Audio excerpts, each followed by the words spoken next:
Well, hello everyone, and welcome to Tree School Online.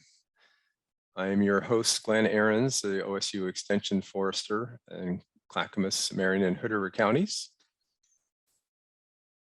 And I'm bringing up the rest of my notes. Bear with me.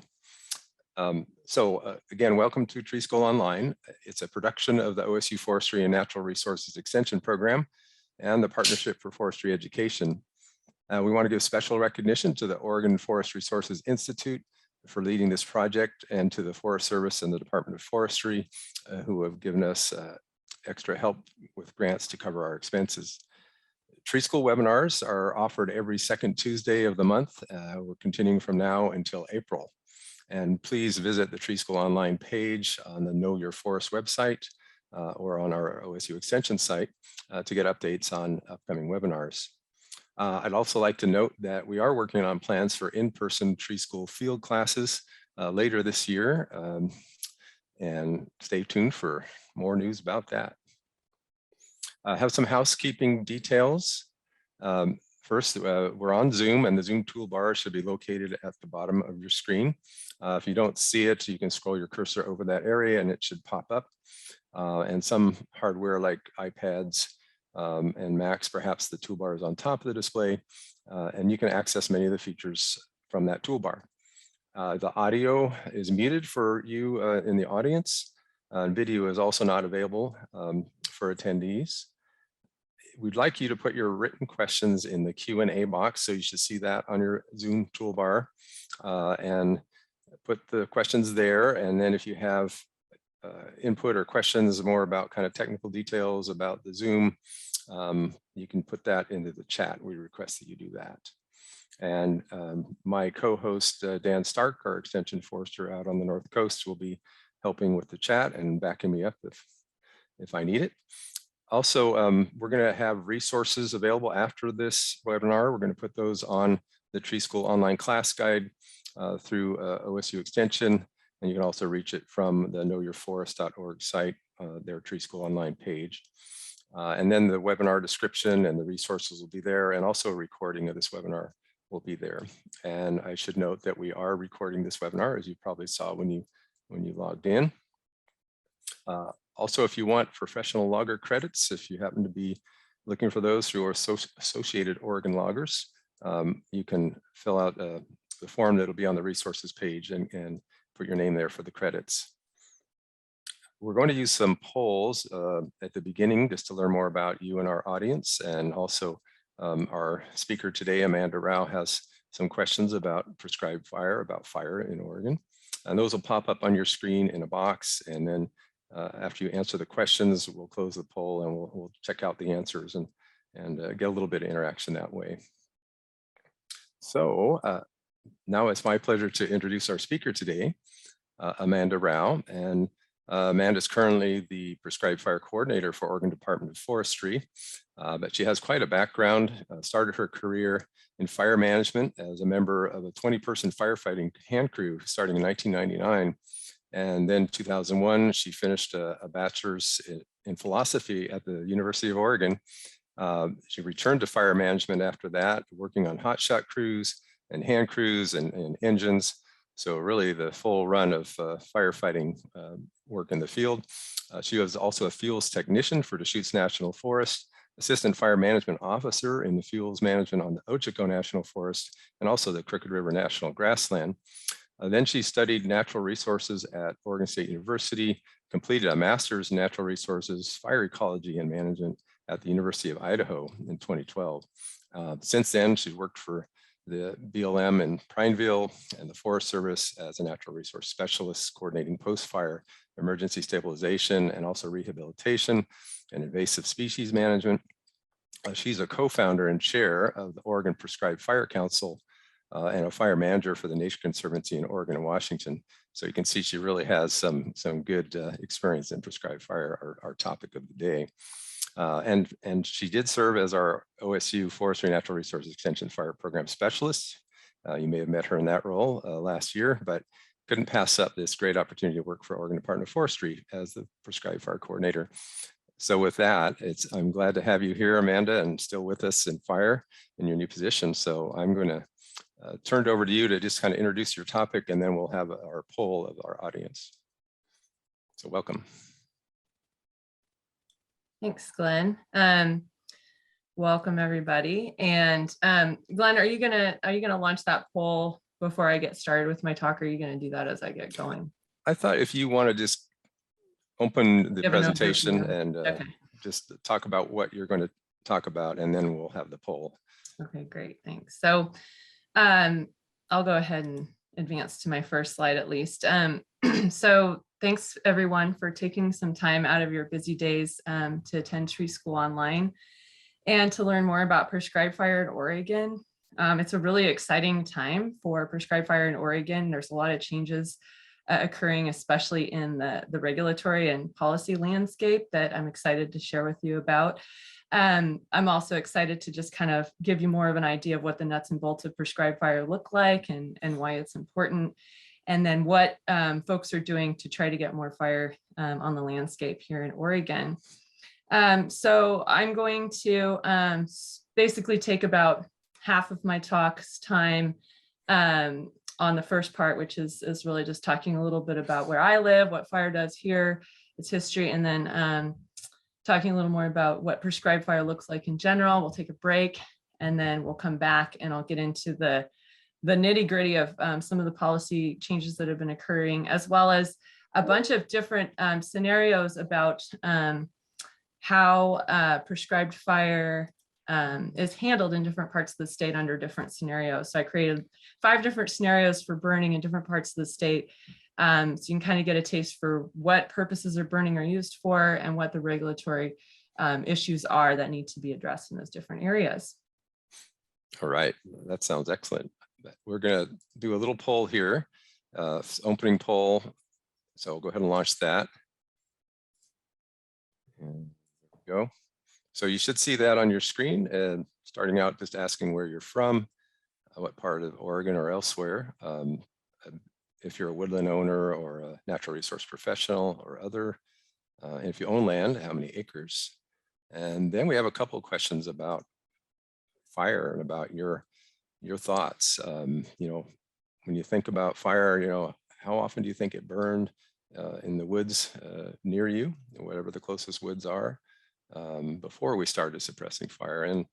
And then how long do you think it's been since fire did burn in those woods near you? So answer those questions if you will, and we'll give you a minute or so for that. It usually only takes that long. Okay, I'm going to go ahead and end the poll, and we'll see what the results look like. So for our Tree School Online, it looks like about half of us are from the Willamette Valley, a fair amount from central eastern Oregon, just a couple from coastal or southwest Oregon, and then you know, about half a dozen folks from outside of Oregon, and even internationally, 3 from outside the US. So definitely thanks for being here. As far as woodland ownership, less than a third of woodland owners, so we've got a good spread of natural resource professionals. Actually, looking like close to half of us, and then folks from other walks of life. As far as acreage owned, about a third none, but then, you know, spread across small acreage, pretty evenly spread actually across the amounts of land that people own or manage, from 10 acres or less all the way up to larger than 1,000. And then how long or how often do you think fire would have burned? So it looks like over 2/3 feel like the fire frequency would have been less than 35 years that fire was coming back pretty often. And another 20% think, you know, in a longer time frame, up to 200 years, and then just a small fraction out in those less frequently burned fire areas that 200 years or more. And then how long since fire burned? Well, about over a third saying within the last 35 years there has been fire, and then a good middle ground, maybe 200 years or less, and then about 20% think probably over 200 years or more, what you might tell by looking at ages of trees or fire scars, etc. So Amanda, that gives you a little take on what folks are bringing here and what their experiences are with fire in their neighborhood. So I'll turn it over to you and bow out for now. Thank you, Glenn. this is great to get a picture for who's out there in TV land, and to also better understand where you guys think you are at in terms of fire frequency and where you think maybe fire needs to be more. Because what the poll results indicate is that most of you think you're in an area where fire would have historically occurred sometime within that 0 to 35 year range. And we're seeing that most of you are saying that fire hasn't been in the area for over 35 years. So that means there's a fire deficit, which is a pretty common story across Oregon, although not everywhere. There's places where there's too much fire, not specifically in rangeland environments, which I won't get too much into, but overall, the story is generally one of needing to put more good fire back on the ground. So I'm going to start with this as a beginning of my own land acknowledgement. This is a painting that was created by Paul Kane, one of the early explorers, colonial settler explorers who came to the Willamette Valley and encountered this gorgeous heterogeneous landscape with wildlife and widely spaced trees and savannas, some areas that are more densely grown in, but really a landscape maintained by fire. And although not knowing what time of year this is, I would suggest it's probably in the fall because the vegetation looks like it's senesced and there's maybe some smoke in the background or a cloud, but the way that cloud or smoke looks to me is like fire. So this is really a good picture of what the Willamette Valley looked like, in the early 1800s, mid 1800s. Another example showing some of that open grown character, the mountains in the background. And then another example where you see a village site where people are hanging out and fire is just part of the equation. If you saw this today, you might think those are clear cuts near that campfire, but it's actually from fire itself, and it's from a fire tolerant culture, fire frequent, fire tolerant culture. So the place where I live in the Willamette Valley is one that is today still shaped by the cultures of the Kalapuya. Now, to give you context of the people who are part of that language group, the map on the left here, the north end of that is Portland, the south end is Eugene, and then the coastline over on the far left. So everything in yellow is the people of the Kalapuyan language group. And they were fire stick farmers. They agriculturally managed camas using fire as well as other techniques. Other plants were also managed and used with fire. And fire was used so frequently that it was really a part of the environment in a way that was very tolerant, as I've said. Use of fire for hunting, berry patch management, root harvest, pest control, wildlife herding or habitat creation, seed curing, weaving material production, acorn harvest, you name it. And the coastal tribes similarly very fire tolerant too, and fire culturally fire oriented. And so when you see all the fire in the Coast Range on this other side, that is a combination of fires that were being intentionally lit and fires that were not intentionally lit. But the story there regardless is that the Coast Range had experienced quite a bit of fire up till the early 20th century. Tillamook Burn probably being the most significant. So this is important because of the fire regime question, and we'll talk more about that here later on in my talk. But suffice to say, in the Willamette Valley, mean fire return interval, because of cultural fire, is very frequent. And that is associated with all of the kinds of vegetation we see here today. So the more frequent fire that you see, the less trees and overstory, and the more biologically rich, diverse understory you see, or plant communities in that early sterile condition. But it's a very wide range. So a 1,000-year return interval can also be present in the same landscape, highly diverse. And this is important because fire regimes are described in different ways in those big blocks. But when you get really down to the site level, it can be pretty, what is the word? It can be very much site specific. So it can be micro-topographical. Just a few feet of elevation difference can change a fire regime in a system like this. But let's look at Oregon overall, because I really just wanted to tend to the place where I live and explain the fire there, and to acknowledge the people who live here today from the Confederated Tribes of the Siletz Indians and the Confederated Tribes of the Grand Ronde, who still manage these landscapes today using fire. The fire regimes, however, get lumped fairly generally into what we kind of think of as wet west side and dry east side. And so typically you're going to see more fire on a more frequent basis in drier systems and less fire on a less frequent basis in wet systems. And those wet systems, when they do burn, tend to burn in what they call a replacement high severity event, whereas systems that are on the dry side, low to mixed severity, are on that not a replacement system, but one of maintenance. So they're not starting everything over, they're keeping things maintained. So this is really just to kind of give you a picture of fire's role in the state and where I live specifically, but now we're going to really dial into what a prescribed burn is. Well, at the most basic level, it's just fire that's intentionally applied to vegetation. But fire intentionally applied to vegetation doesn't mean it has to be alive. It includes both dead fuels and live fuels. So that's important to note. And the way in which you target what you want to burn and what you don't want to have burn is really the beautiful blending of the art and science of burning. Now, we ask ourselves why burn, and I usually go, well, let's ask ourselves why not burn, because I think we're pretty good at coming up with reasons for not burning. And so let's just ask ourselves why not do it. But tongue-in-cheek aside, there are numerous reasons for the use of prescribed fire. They range from enhancing plant production to management of forest health, grazing and forage management for both range animals and wildlife, disease and pest control.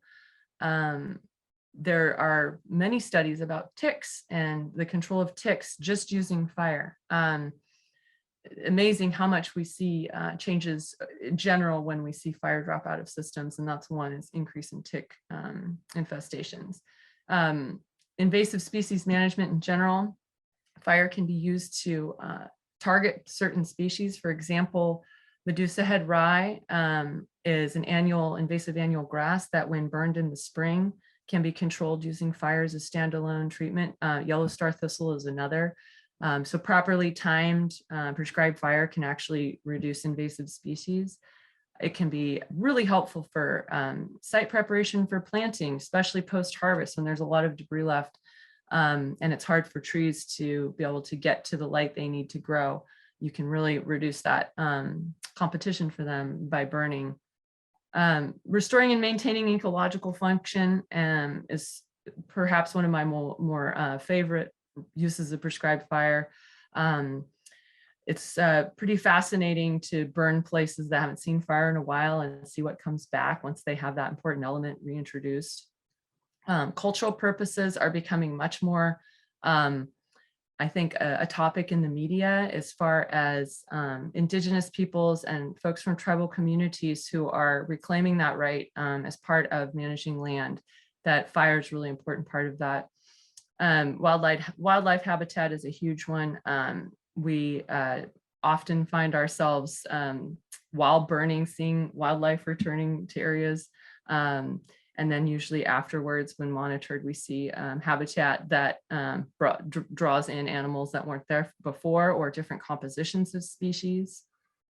And just overall, instituting control over what's desirable or not desirable and enhancing what you want to see on the landscape. And people have been interacting with land through fire, with fire, since time immemorial. Now, people have been doing this since time immemorial, but what it looks like today is a lot different than what it has looked like historically. We have a plan and a prescription and pre-identified parameters that we use to say whether or not we're going to actually do a burn on a given day. They are identified in advance using either pre-existing field-based knowledge or model generated, I should say, outputs that you get from a program called Behave. So, or there's other programs too, but that's the main program that gets used to produce these pre-identified conditions. So that all gets documented with objectives. What are you trying to achieve? Generally, it's not just burn everything up. Usually you want to burn this and not burn that. So say you want to maintain your overstory of 8-inch and greater diameter oaks, but you want to see a mortality of under 5-inch diameter oaks. You can set those parameters and then try to achieve them through the combination of the environmental conditions and the art of burning. And the art, as much as I'd love to teach that in a classroom, it's the kind of thing we do in the field. Fuels are huge, and you'll hear me talk a lot about them because they are what we can manipulate using fire as well as other tools, including mechanical treatments, use of grazing animals to manipulate those fuels. All kinds of things can be done to manipulate fuels aside from fire, but when you combine mechanical manipulation with fire, you often get a really good outcome. So that will often be in your plan, what kind of equipment you need to be using that day and that you need to make sure is verified and available, safety issues that need to be covered, smoke management considerations, pre-burn preparations, communications. There's a lot that goes into the prescription and the burn plan. And as I often say, I spend usually 10 times as much time planning a burn as I do actually implementing it. To maybe just drill down into fuels and fire behavior a little bit more, I could get caught up here, so I'm going to try to keep myself from going too far. The main take homes here are that the ignition component spread of fire intensity, whether it's spots or torches or crowns, all of those fire behavior considerations are influenced by what kind of chemicals are in the fuels, what their size and shape are, how moist they are or dry they are. Compactness is significant. So I want to drill into that one just a little bit. If you take a fuel bed that is ideally arranged, it's not too compact, it's not too sort of lofted, but it's in this sort of perfect fluffy state. It burns really well. And when you mash that down into what is essentially a bed of mulch, you will not see the same fire behavior, but you may still see some adverse effects. So we've seen a lot of mortality in beautiful old ponderosa pine just from a compact fuel bed that smoldered and affected their root system. So I just want to note that compactness is really interesting and important because it can really alter fire behavior significantly, but oftentimes because the fuel load itself is not necessarily affected, when you're making something more compact, it can still have fire effects that you may not want. Loading is pretty straightforward. It's how much. The horizontal continuity and vertical arrangement is significant because horizontal continuity is what enables fuel, or what enables fire to climb ladders of fuel into an overstory, and vertical arrangement is what allows fire to spread across the landscape. So these all affect fire behavior. In addition, you have temperature. So how hot it is, how cool it is. Fire will eventually not burn if it gets cold enough. Relative humidity will extinguish a fire when it gets high enough and cause it to burn much hotter and more explosively when lower. Wind is perhaps the most significant driver, especially of which direction a fire goes. Days since rain really does relate back to things like relative humidity. And then atmospheric stability actually relates back to the vertical arrangement. So when you have an unstable atmosphere and you have vertical arrangement of fuels that allows them to climb, you have a perfect combination for the initiation of crown fire, and which can often cause problems if you're burning. Sorry. Going forward.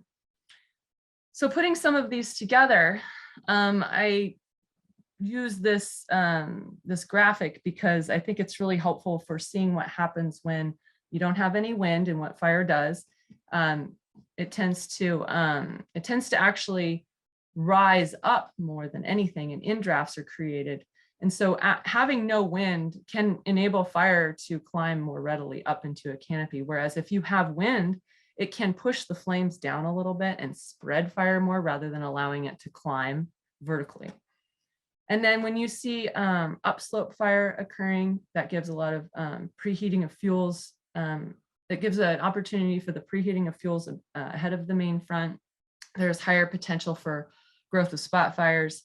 And so when you add wind and slope together, it's what we call alignment. And that is where everything comes together and it rips. basically. So when you're doing a prescribed burn, you think about these things like wind slope alignment and how you're going to control things, because that's the beauty of prescribed burning, is you get to think of these things in advance rather than reacting to them at the time of response to a wildfire. So these are the types of fire spread that we're looking at when we are working with fire to try to achieve different objectives. When we have head fire, we tend to see higher rates of spread, but lower rates of consumption. And the reason for that is that backing fire, as it makes its way against the wind, has much more time to consume fuel. So if you're looking for a higher rate of consumption, you want more complete consumption, it can be beneficial to get more backing fire where it's literally just walking itself back into the wind, where head fire is moving with the wind. And then flanking fire, and I should correct myself, wind or slope. So backing fire is moving down the slope or against the wind, head fire is moving with the slope or with the wind, and then flanking fire is somewhere in between, where it's sort of chunking its way perpendicular, and it's not running, but it's not necessarily backing, it's doing something in the middle. We use different kinds of ignition methods to achieve different kinds of fire spread. So in this case, we have an ignition point there in yellow in the middle, and that would just be an ignition point or an example of a dot ignition, which means that a single point of fire is put down and then it's allowed to spread, and it will develop a head on one side unless there's absolutely no wind, and then it'll just make a circle. But if there is actually some wind or slope, then it will form an ellipse and move with the wind, forming a head with flanks on either end, and then backing fire going towards the wind or down the slope. Strips can be lit to basically create small head fires that burn into the back of the head fire that was lit ahead of it. You can light flanking fires into the wind to create that effect. Ring firing is essentially a means of protecting something by burning around it. You can also burn something to actually get the ring to consume it if you want to make a tree burn up. And then a chevron firing pattern is really using ridge lines and slope to carry fire down ridge lines in a fashion that allows somewhat of a flanking backing fire to occur. And then concentric is extremely rare, but it needs to be mentioned because it's really cool. It involves starting in the middle and making a big spiral, working your way out towards the control lines. And what it does is it creates convection in the middle that then draws fire in towards itself. And that helps control the edges and keeping them from burning out of control. When we're planning burns, we also think about slope and wind and how they interact. And so, for example, I might want to burn a unit that has an aspect that's westerly, and that's getting its sun earlier in the morning, or a little bit later in the day. So I may want to burn an easterly aspect earlier in the day because at some point it's going to be shadowed. So there's different ways of looking at this, but you can use tools to determine where the aspects are most prominent and then time them based on the time of day. It's a helpful means of achieving that. And you can also use a windrose from the nearby airport or other RAWS station to find out what your predominant winds are so that you can make sure that you design your unit to maximize the winds you could expect to get. So if you plan a burn where your winds are not very common, then you may whittle your windows down to just a few days a year. Whereas if you can design it in a way that takes advantage of the predominant wind, then you're going to give yourself a better chance of actually getting your unit burned. Before you burn, you have to do a lot of preparation work. And like I said, I'll spend 10 times more time getting ready for a burn than I do actually burning. And that's for a good reason, because you're putting fire on the ground and there's a lot of legal ramifications involved with that, aside from what I presume to be your desire to keep the burn in the box and have it achieve the objectives you want. And so doing all this prep in advance is huge. The fire breaks are very important, obviously, notifying people, making sure you have a permit for both air quality and burning itself. And then ensuring that you're working with your partners locally, especially fire authorities, taking out any hazards in advance, making sure you have adequate water supplies and that all of that has been established is important. And this starts long before you do the burn, and it goes all the way up to the day of, literally, even as you're getting started, because you have to make sure that everything is still working and just functional for the operation for the day. Equipment and holding resources, they typically do not look this robust, but I had to include this because it's such an impressive piece of equipment. The Tallgrass Prairie Preserve, Nature Conservancy Preserve, they didn't have a rural fire department until they established this preserve, and then they started the fire department there. And these are 5-ton trucks with enormous capacity for water. They have water guns that shoot off the front. They have fuel refilling capabilities. They have all their drip torches and a fuel tank on the truck.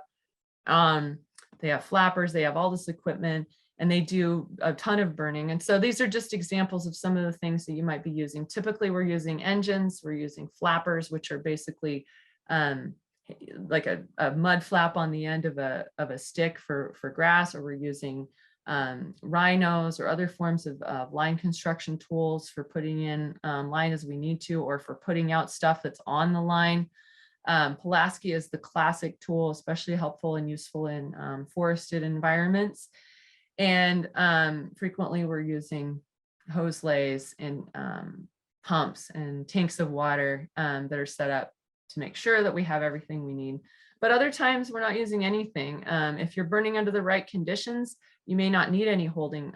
We did some burning to help trained some indigenous fire practitioners last fall, and we didn't burn until pretty late in the year. We got a really nice window in October, and it was well outside of fire season, and the unit, it was just barely there to burn. There was some ponderosa pine needle and dead grass in it, and it burned really well. But we didn't need the hose lay we had originally planned for, because there was so much shaded wet area next to it. It wouldn't have burnt. We would have had to try pretty darn hard to make it burn outside our box. So it's important to note, you got to burn for the conditions, and sometimes things change in your favor to where your holding needs are not as substantial. The take home, however, is holding is not necessarily the most glamorous job, but it's really important, because if we can't hold our burns, and we can't keep doing them. And so keeping them in the box is a big job. It's an important one, making sure you have what you need to do that. And if you don't, asking for that help and working with your neighbors and your partners to get it is the ticket. But here's the part that most people like more, because it's the fun ignition toy thing. So here we've got drip torches. Those are the most standard common device that are used. They contain a gallon of mixed fuel, which includes gasoline and diesel. And they dispense it through a wick that comes out the top. And it basically enables us to drip this sort of mixture of burning fuel on the ground that stays lit a little bit past the time that it's laid down on the ground. We have fusees that are sometimes used. Those are more commonly used in grass. This is an example of an ignition device that allows you to launch flares far away, and that will enable you to not have to be right there where that is happening. And sometimes that will help generate some interior heat to draw fire off of lines if you're needing that effect. And there's other forms of ignition devices like propane torches that are used, but these are the most common. So another important aspect of this work is planning for medical emergencies, making sure that your safety considerations are in place, and planning for emergencies and safety issues are in place. And then contingency, and contingency really has to do with, what if the resources that I have here, or the people and the equipment, are not adequate in the event of an adverse experience with this fire? For example, it deciding that it wants to try to leave the boundary and become a wildfire, or it's threatening to do that, but it hasn't quite done it yet. Or I think probably the most underutilized form of contingency would be, we could use some more hands on actually getting our burn done. So you should always have someone that's identified, or a resource that's identified, that can come help out if you need it. So maybe they're not there, or maybe they are there, but it's really just having extra hands available in case you need them. That's really what contingency means. and it's important to plan for that. I'll talk a little bit more about smoke management when I get into some of the policy stuff, but suffice to say that smoke management is perhaps one of our most important tasks when we're burning, because you can keep everything in the box and everybody's safe, but if you have an adverse impact with smoke, you're going to have to answer for that because you created that smoke with your burn. And so planning for that is part of burning, and it is also part of your permitting process. So there's a few places in the state where you don't really need to think about this too much, but it's better not to bank on that. And that really has to do with extremely remote places in the east side of the state where the general rules of smoke management just don't apply. But for the most part, you will hear all about this because I'm going to go through this in scenarios. You got to get some kind of permission to put smoke in the air for the most part. And with that, okay, I'm going to go into my anatomy of prescribed burn. Some of you may have seen this, but this is just to kind of put it together in a visual. We start on this far right side. We build this black line, or what we might call a catcher's mitt, in order to send fire into the area that was already burned. We're usually burning into the wind, and we typically are trying to utilize some of the pre-existing control lines, such as roads or other features that might be on the landscape. And in this case, maybe they're burning into something that was more of a natural barrier, or they're not utilizing hard line. Hard line meaning you've actually dug to mineral soil to make sure nothing will burn across your line. At other times we use soft lines where you're putting water down and extinguishing fire, but you're not actually exposing the mineral soil. A little bit riskier, but it can be more ecologically appropriate because digging up plant material to create hand lines inevitably provides opportunity for invasives to establish, can often encourage people to turn it into their new recreation area. And so lines, aren't always the best thing, but they are the best thing if you want good control. So trade-offs are frequent in prescribed fire, and that's just one of them. So I'm going to play you a video now, and it should work. It's a prescribed burn at the Willow Creek Preserve in outside of Eugene here. And this is to illustrate that catcher's mitt concept I was telling you about. So we start where the wind is blowing towards, and we burn into the wind. And we do that so that every line you light has a place to go. And you can see how well that works. Those strips, this is a strip head firing technique, as I was explaining ignition techniques to you. And in this case, people are meeting in the middle and burning their way back to the edges, sending fire back into areas that have already burned. And this is classic open, I would say this is a combination of upland and wet prairie.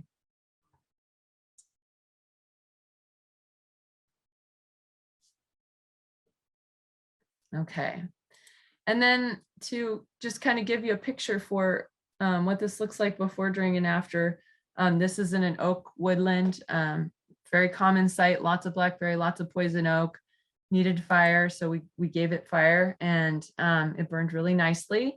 And this is all nice and cleared out now, and then this is what it looked like the following spring. And to me, this really tells the story of what fire does on the landscape, why people have used it here for so long, and the good that fire does in these systems. And I think with that, now it's time for a question period. So I'm going to take questions now. All right. Well, I don't see any questions in the Q&A box. So if you have one in mind, now would be a great time to ask it. You can also just take a little 1 or 2 minute screen break here. I have a question, if I may, Amanda. I saw in burning in the oaks there, it looked like there were leaves on the oaks. Do you typically burn in the spring or when the oaks still are leafed out, or does it just depend? Yeah.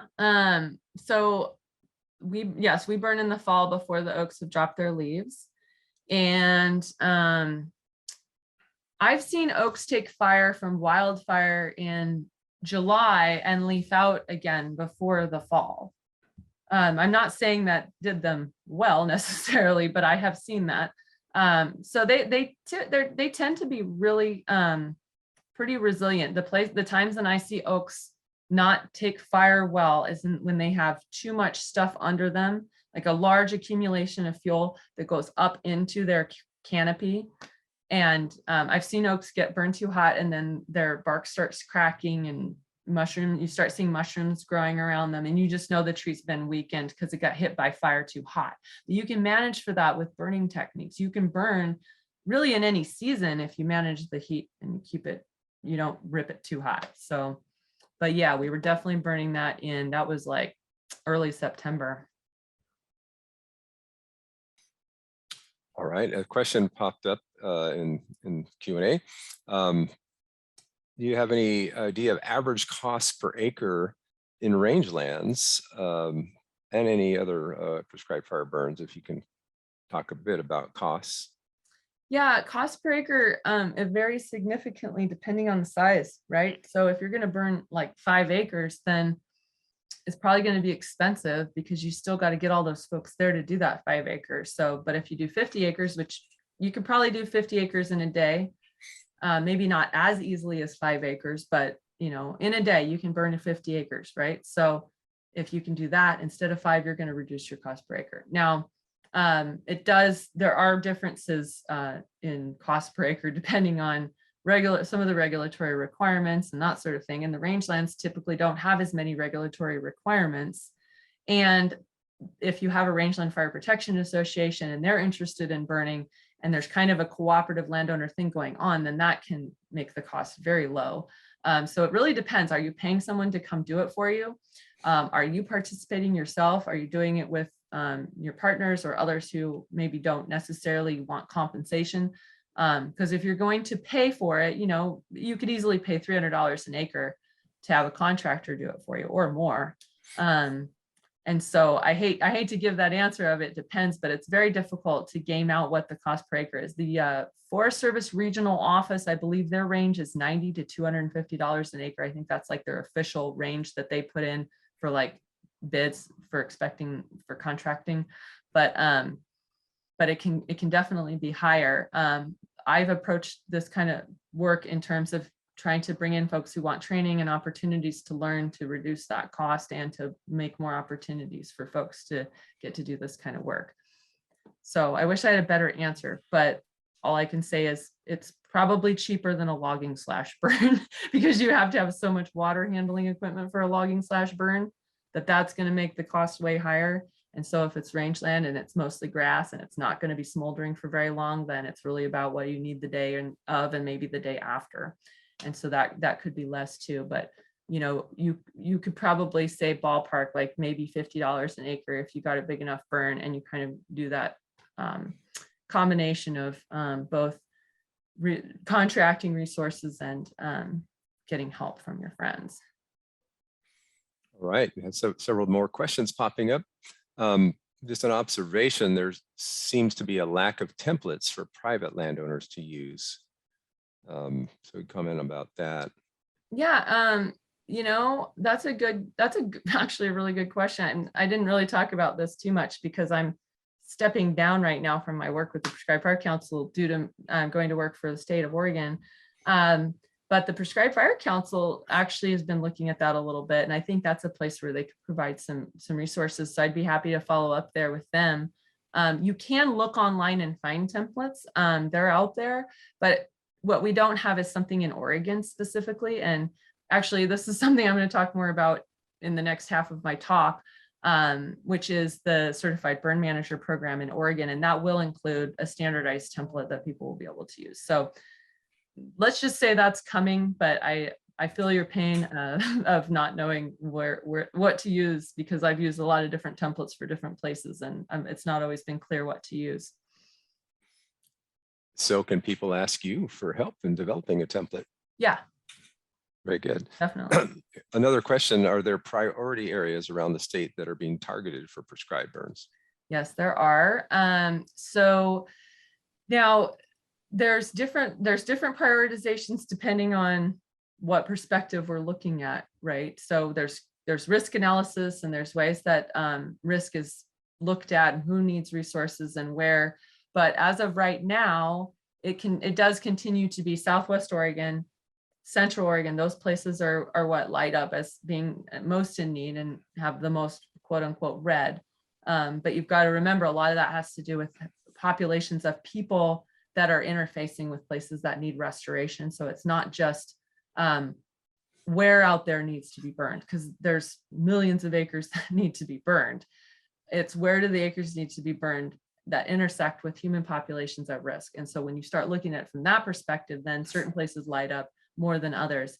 And then it's all relative. So if you scale down to certain areas and you look at a specific geography, then you'll see relative risk within that geography. But if you look across the state of Oregon, we have such a diverse place. I just showed you just the Willamette Valley, where you have everything from a 2-year fire return interval to 1,000 years. Well, it's really hard to decide where to put resources then, because there's such a wide breadth. So it kind of gets back to Southwest Oregon and Central Oregon continue to be the places, but also the Columbia River Gorge is actually now becoming an area that is lighting up, if you will, in the red, which basically means it needs more attention than other places with all those different factors considered. And again, it's not just what needs to be burned, but what needs to be burned where there are values at risk that we need to protect.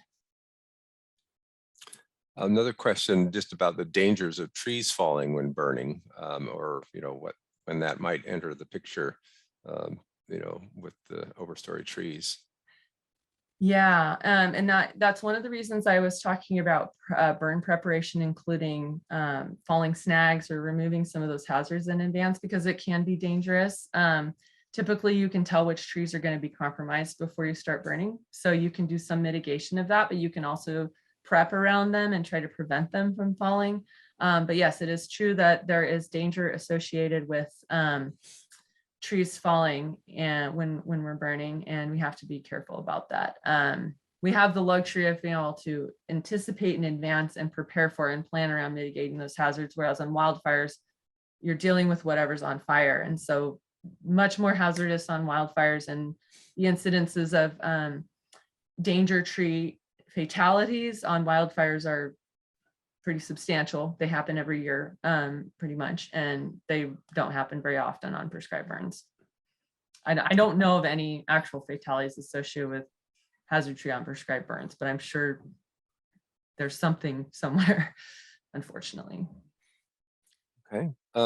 There's one more question here. Do you want to take another question, or do you want to move forward? Yeah, I can take another, and then I can. All right. Well, this is kind of a bigger one.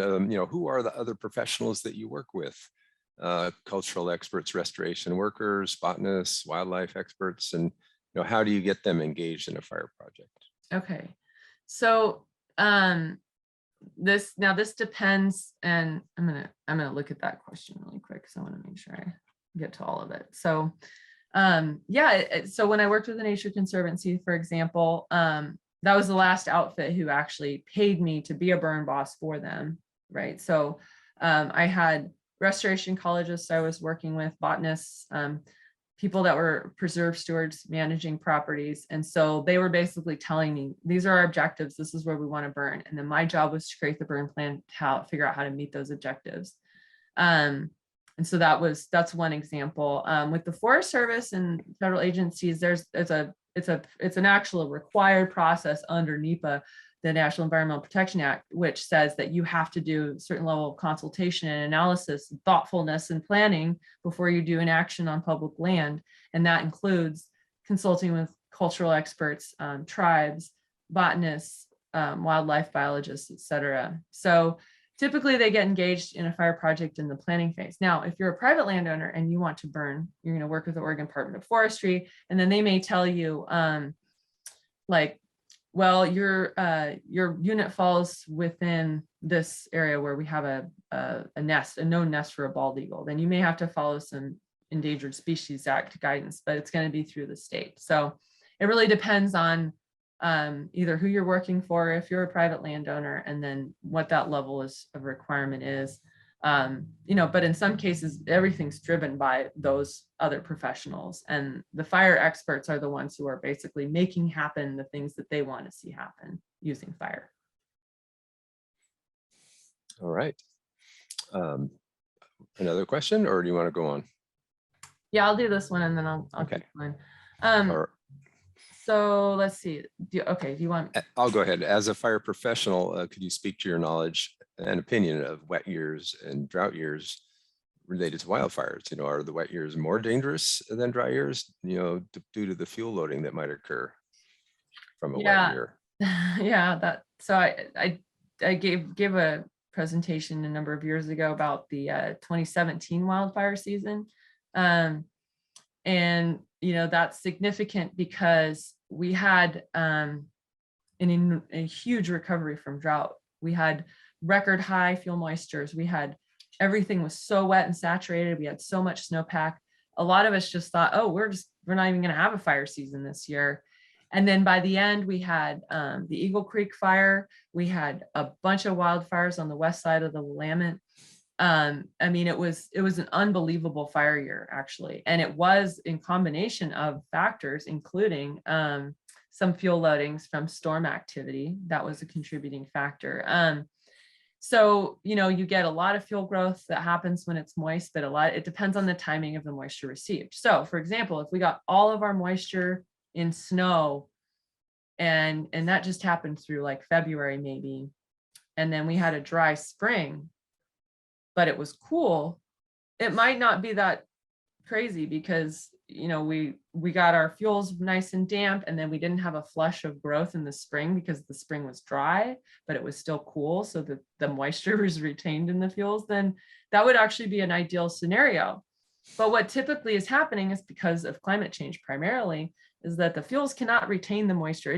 We can get all the moisture we want, but the fuels do not retain them, because you need 15% increase in precipitation received for every 1 degree Celsius in increase in temperature change, according to one study. And so that means that we have to have so much more moisture to account for the increases in temperature in order for the fuels to retain the moisture they need to not be combustible. So there's that part. But then, so there's two sides. There's the retention of moisture in the fuels, and then there's the fuel growth, the live fuel growth, that then senesces and becomes a dead fuel that propagates fire spread. And so all I can say is that it depends on how fast things dry out and whether we have a wet spring, because if the spring's not wet and we don't get a bunch of grass growing from it, then that doesn't contribute. But I think the take home is that we don't have enough moisture to offset increases in temperature at this time, and so that's why our fuels are becoming more and more available. And that's really the problem, is we have a lot more fuel on the landscape, and more of it's available to burn because of those higher temperatures.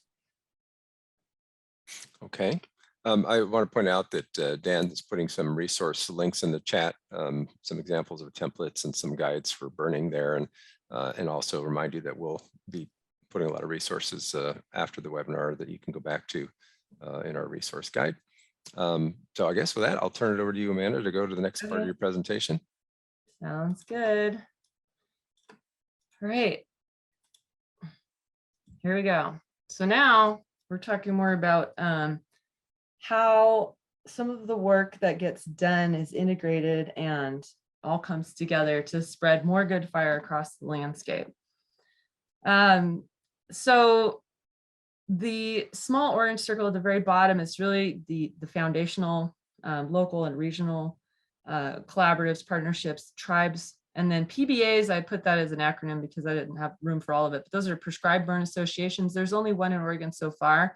It's in the Rogue Basin, and it's a landowner cooperative. And so they're basically just burning private land, 1 weekend at a time, with landowners just getting together and working together. Great group that was inspired in part by the Prescribed Fire Training Exchange program, which is also listed here. That's a more sort of national level, international level program. The Prescribed Fire Councils are a part of this too. They help bring together a lot of those regional partnerships, collaboratives, and tribes, and they link also up to this kind of PNW cooperative burning, which it amounts to resources being shared across the state line there with Washington, and folks coming down from Washington to help burn in Oregon and vice versa. And then we have a coalition of prescribed fire councils and really this national and international prescribed fire community that is linked up through all of these different levels in the sphere. So just to talk a little bit about some of the trends and where Oregon sits nationally, the National Association of State Foresters and the Coalition of Prescribed Fire Councils produce a fire use report every couple of years. And so they did this a few years ago. And, you know, and Oregon is sitting with the rest of the West Coast in a similar place. We do pretty well, but nowhere near the Southeast, where places like Florida and Georgia burn over 1 million acres a year. We'll get there, don't worry. But here we are chunking away more in that kind of like 50,000 to 200,000 range. And, you know, if you were to look at this from the last report, Oregon's acres were trending up, but we had some acres trending down during the last report. And some of that does have to do with smoke and smoke impacts to burn windows, as well as capacity issues related to resources being committed to wildfires or burned out when they get back and not really wanting to go keep doing fire and keep burning when they'd like to go home to their families after being out all summer. So what's affecting the acres and activity in the different areas? Well, primarily right now it's liability and insurance. Actually, let me get back to this. Weather is 44%, and we can't control that, so I kind of leave that out. But I will say, if I could have a superpower, it would be to control the weather, because I could burn a lot more that way. But we're going to take the 44% out, and then we'll look at liability insurance. We can do something about that, and we are, and I'll talk about that. Capacity is at 10%. I am still kind of figuring out resources and capacity, because they seem to be the same to me, but I'm not clear on the differences there. But those amount to a lot right there. I mean, if you look at capacity, resources, insurance, and permitting, you've got your weather chunk there. But then you add air quality and smoke, public perception, and then some of the other issues that are reasons for why. These are the impediments. Whoops. But sorry. But the prescribed fire acres are still trending up. That looks a little different now because of COVID, unfortunately. But this is a good thing that we see that overall the acres are going up. But we need to be more a part of that here, and we're going to be, and I'll tell you why. First, Bill, this was, and then I'm shifting into the policy stuff here. And this is policy heavy for pretty much most of the rest of this, but it's important, and I hope you guys can get something out of this. And I didn't get into this to do this kind of work, by the way. I got into this to, you know, burn things with legal authority and good intentions to take care of the land and people. But now I do a lot more of this kind of stuff. And so the House Bill 2571, which the Nature Conservancy, Sustainable Northwest, the Oregon Prescribed Fire Council work together to get sponsored. It requires the Department of Consumer and Business Services to, in consultation with other industry groups, to study liability for prescribed fires. They're supposed to look at the accessibility of and barriers to insurance coverage for prescribed fires. In case you didn't know, prescribed fire insurance coverage is a rapidly waning thing. It's going away, and contractors are being dropped left and right because prescribed fire is being conflated with wildfire in terms of risk.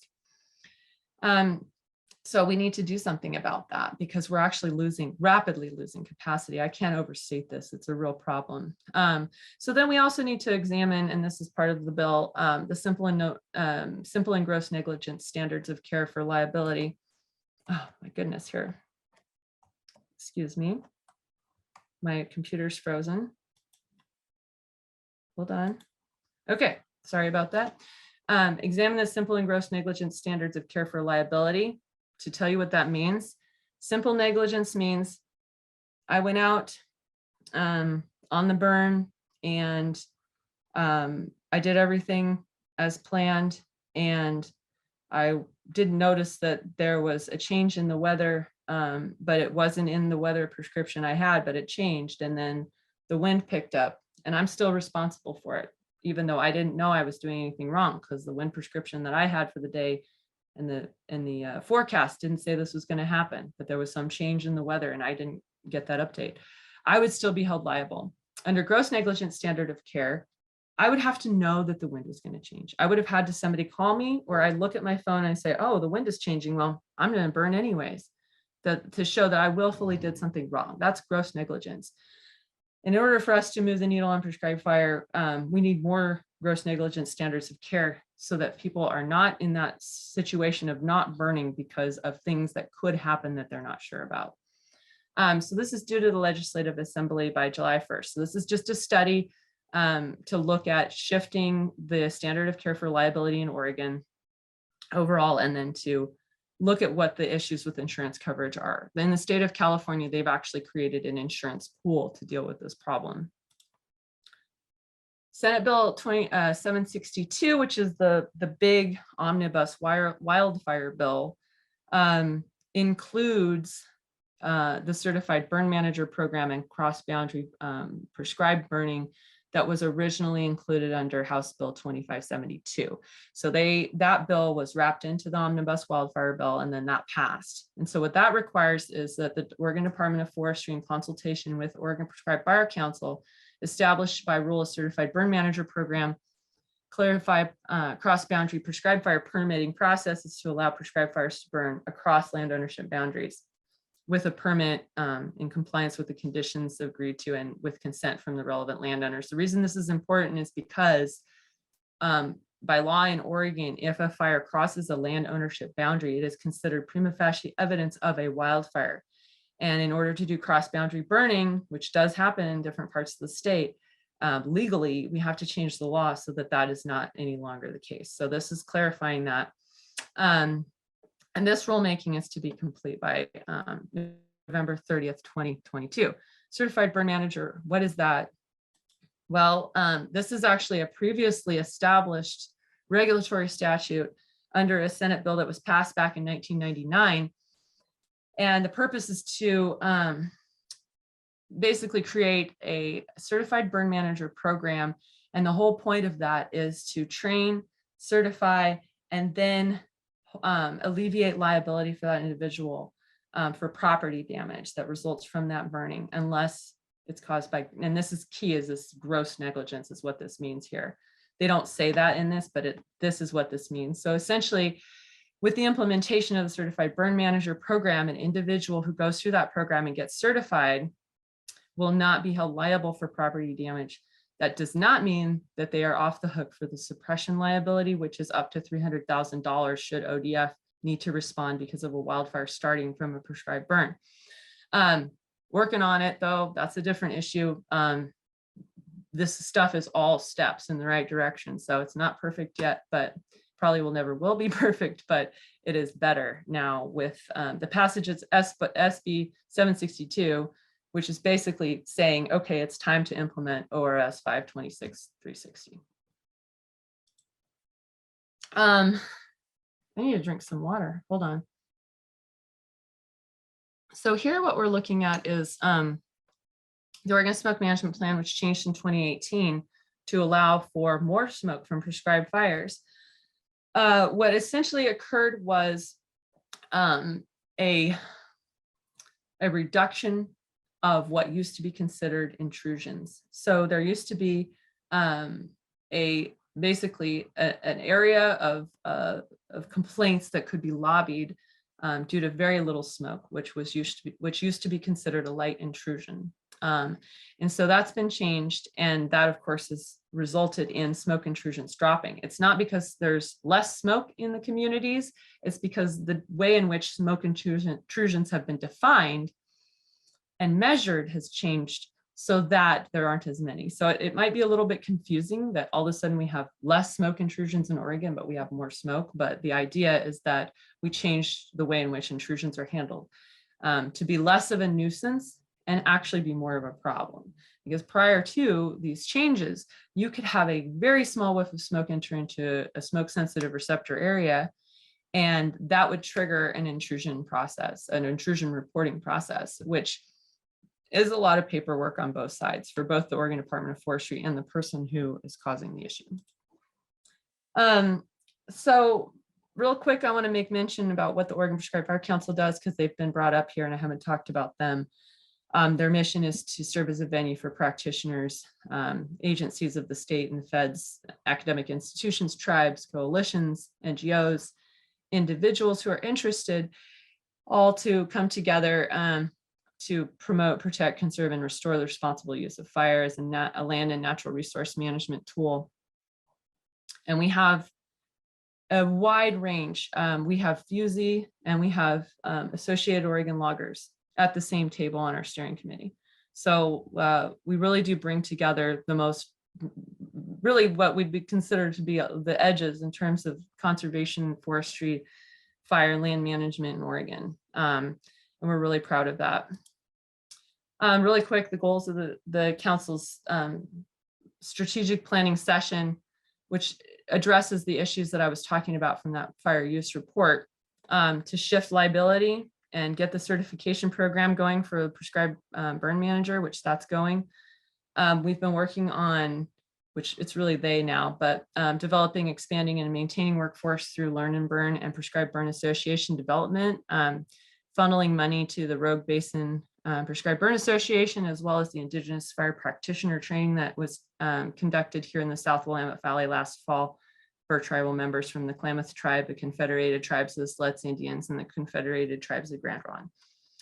We're still working on our communications, but our website is updated and looking really good.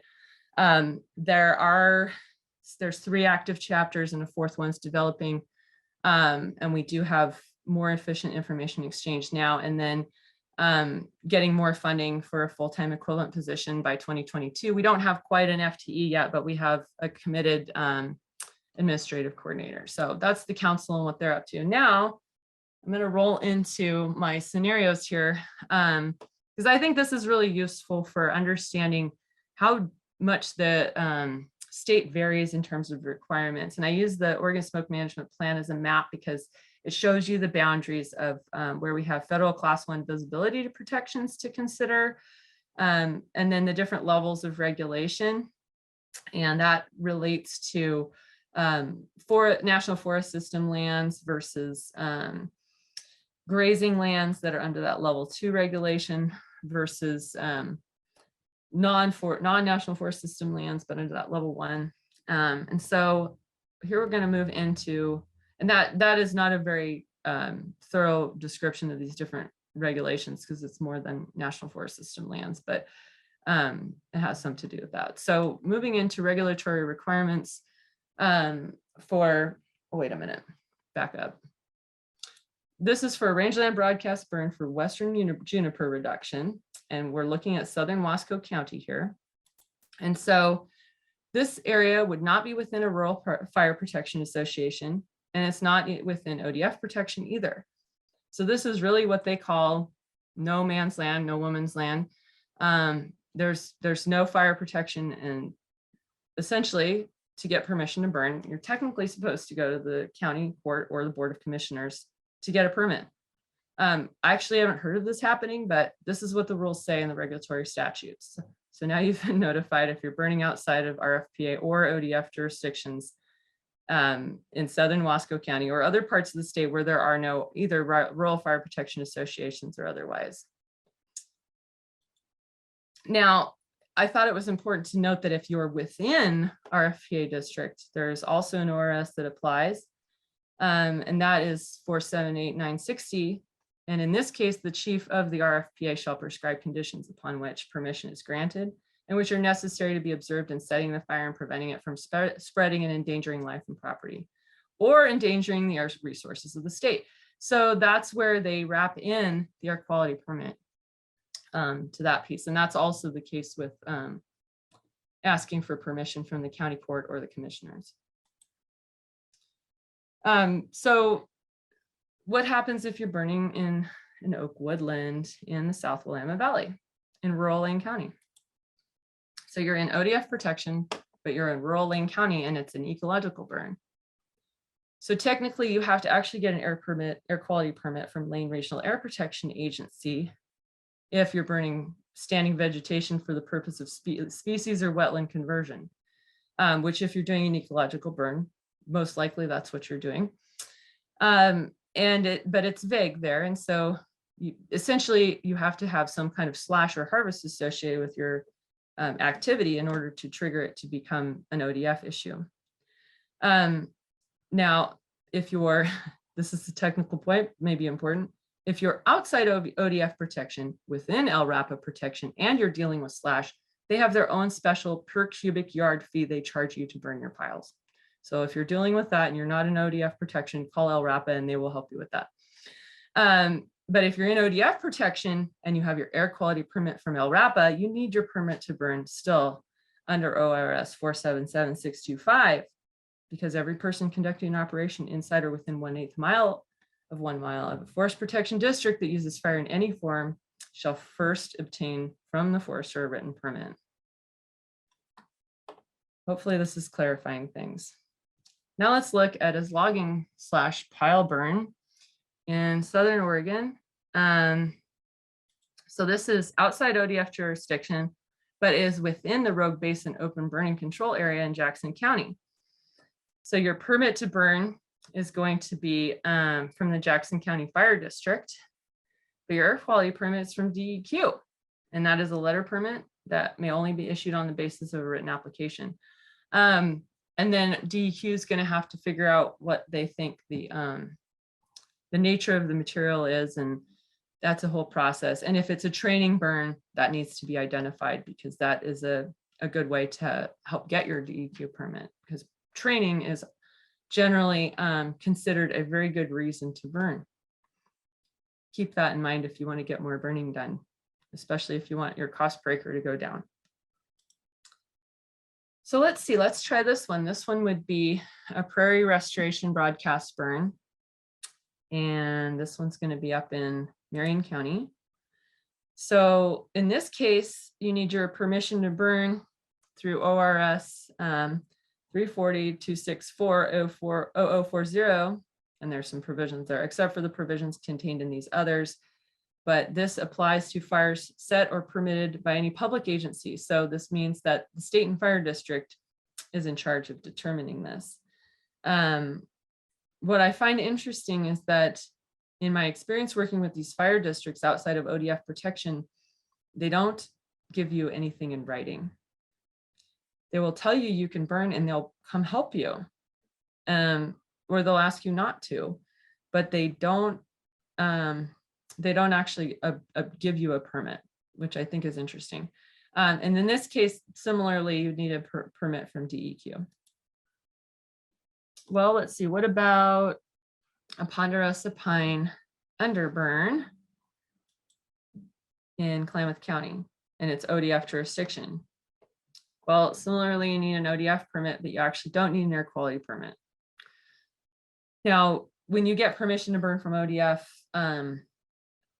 especially if it's pile burning in the winter, the air quality and the permission to burn are concurrent. They're not going to give you a permit to burn if you're going to have impacts to air quality. But the point here is that air quality issues are not the concern if you're in this particular location. So I'm going to start wrapping things up here so I can take questions. And but I want to note that the cost per acre question did come up. I put the range of $500 to $400, very broad. And you know, that's pennies compared to what you pay for wildfire suppression. And this is lowballing at $500 to $1,000 an acre, but the real cost is in people's lives. And these fatalities are the firefighters. I'm not counting all the people that have died in their homes, wildfires burning and everything else. So, you know, I just propose that we all really take the reins and take fire back into our hands and get it on the ground in a way that's controllable and thoughtful, so that we can kind of move the needle here and shift this, take better care of people, better the care of the land, and spend less money fighting a losing battle. So with that, it's time for questions. All right, thank you, Amanda. Mm-hmm. It's really, really fascinating for me. I'm not, never been a burn boss except for my slash piles. Mm-hmm. So we do have a couple of questions. A question about what you do if there's, you know, a bear or an animal den, or also more generally, you know, thinking about protecting wildlife when you're lighting prescribed fires. Yeah. And I think Dan's typing an answer, but I think we'd all like to Yeah, hear that I'm as also well. interested in hearing what Dan says. Yeah, I mean, I think that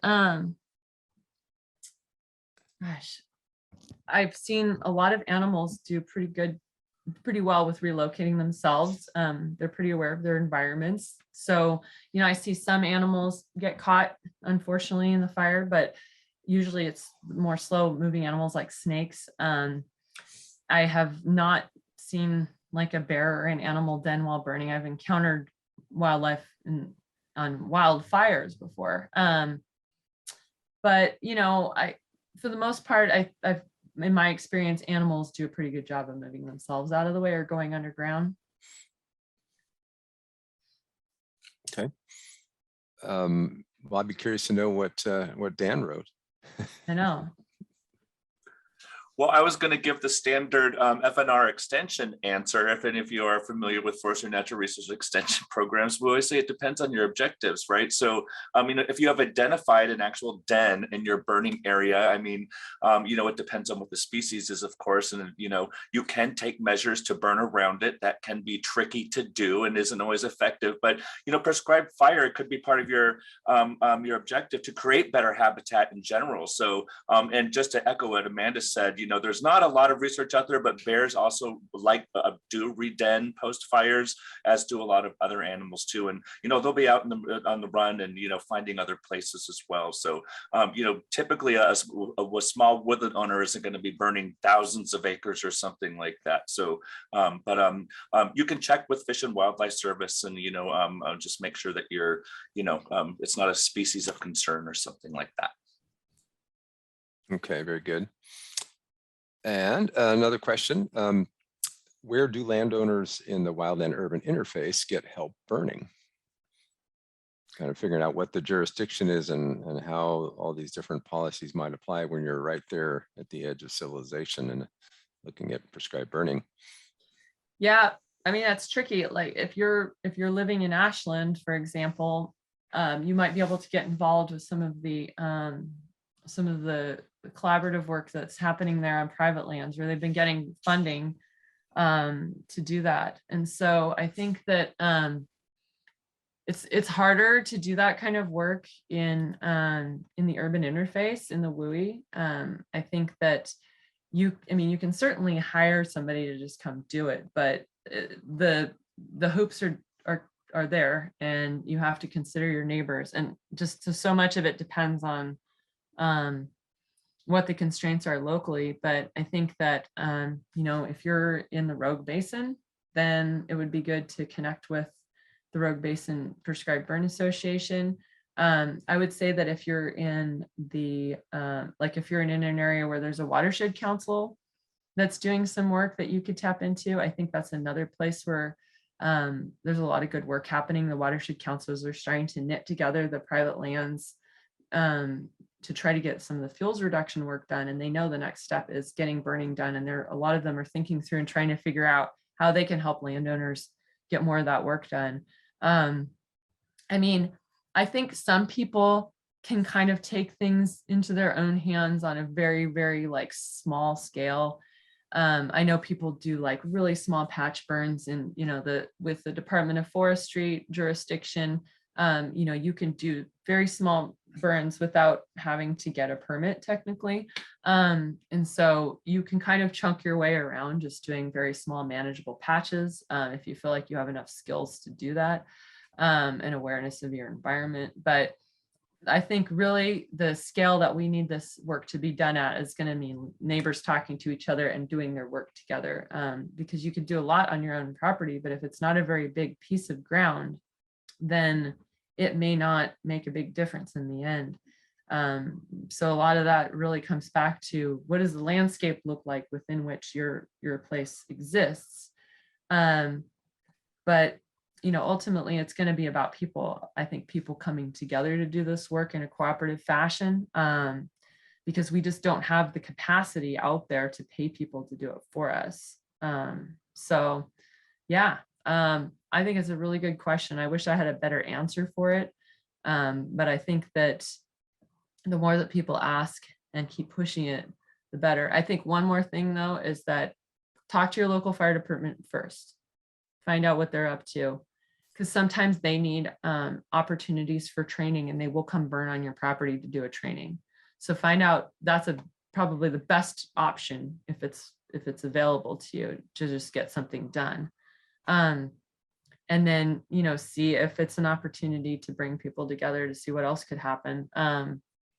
And again, I think if you're adjacent to National Forest System lands, or you're in some place where there's an existing collaborative effort to try to stitch together different ownerships, you could probably get in on that. Okay. I think I'm going to go ahead and start our little ending poll. Just in the background, I'm going to run the poll here, and it's just a wrap up to see how you like the presentation, and we're not going to talk about it, but I'm going to start that poll, and at your leisure, if you could answer some questions about this presentation while Amanda keeps answering questions from you. So what do you think about the Forest Service prescribed fire cross boundary on a private land? How proactive might they get, to work with private landowners where private landowners are interested in cross boundary fire with the Forest Service? It'd be nice to see that, what issues should be considered with respect to that cross boundary burning with private and U.S. Forest Service. Yeah, that's a great question. First off, the Forest Service does have authority to do that, but it differs in terms of the local interpretation of the requirements in order to exercise that authority. So in some cases, there's a real comfort level with just going ahead and including some private land because it makes sense to go to a road or something with a prescribed fire boundary. But in other cases, there's a perception that you have to have all this analysis done on private land in order to burn it. And if you haven't done that analysis, then you can't do that cross boundary work.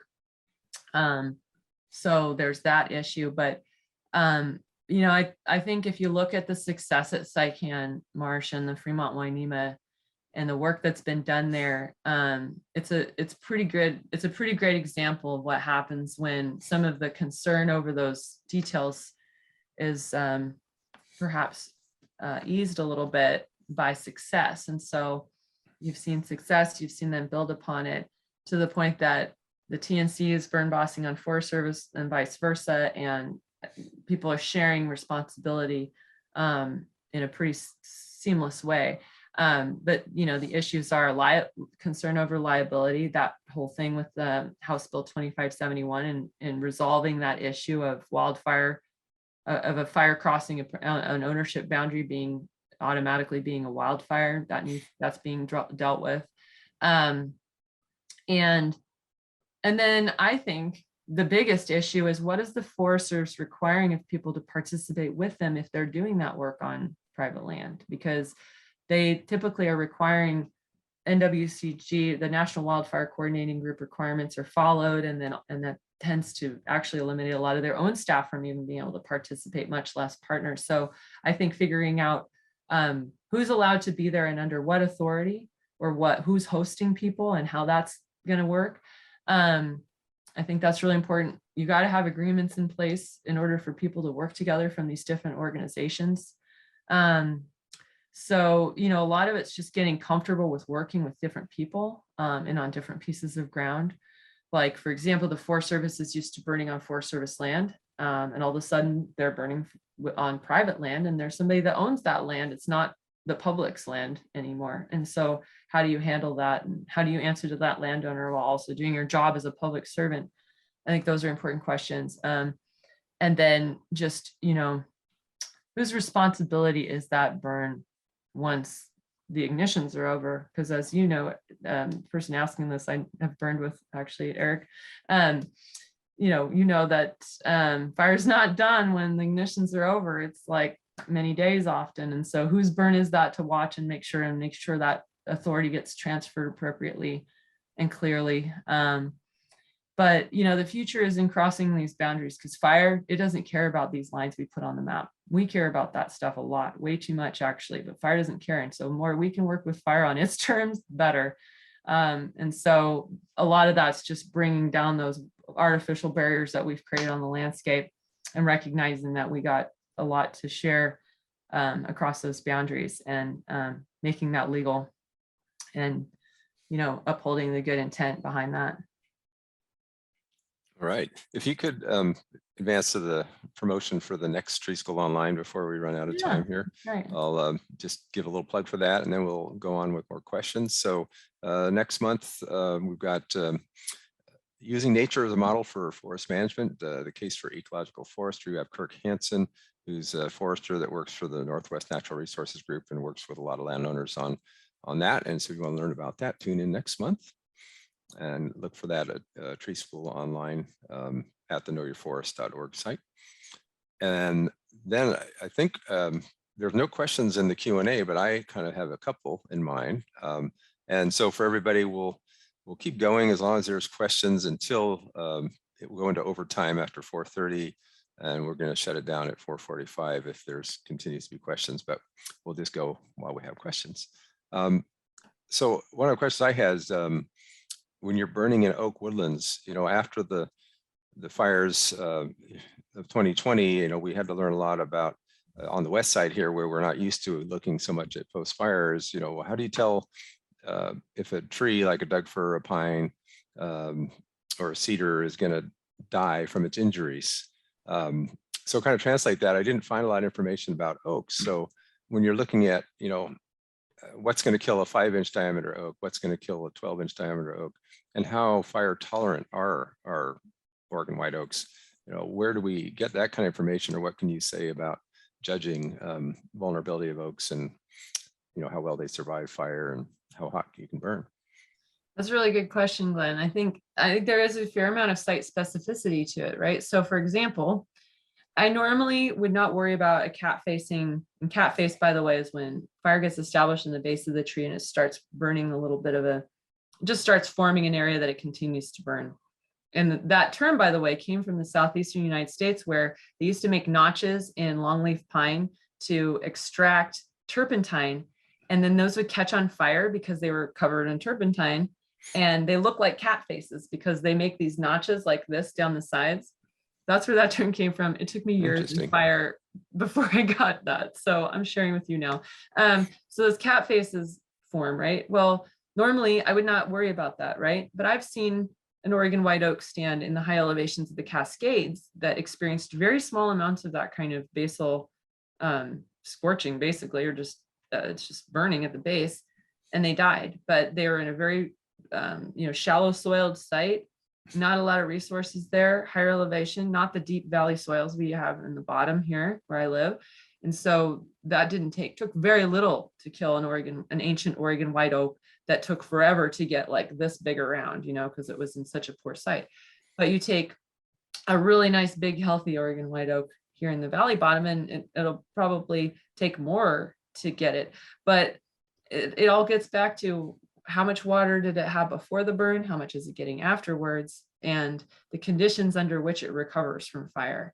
It's huge. And so I've done what I thought was damage to another tree species, one of my other favorites, ponderosa pine, but it got a lot of moisture right after it burned, and it bud bursted, and I burned it before terminal bud burst, and then moisture came afterwards, and the buds burst, and the tree recovered, and it did really well. But I was worried because I thought, oh my gosh, I think we just took out like 90% of the crown on some of these trees, and it was no problem.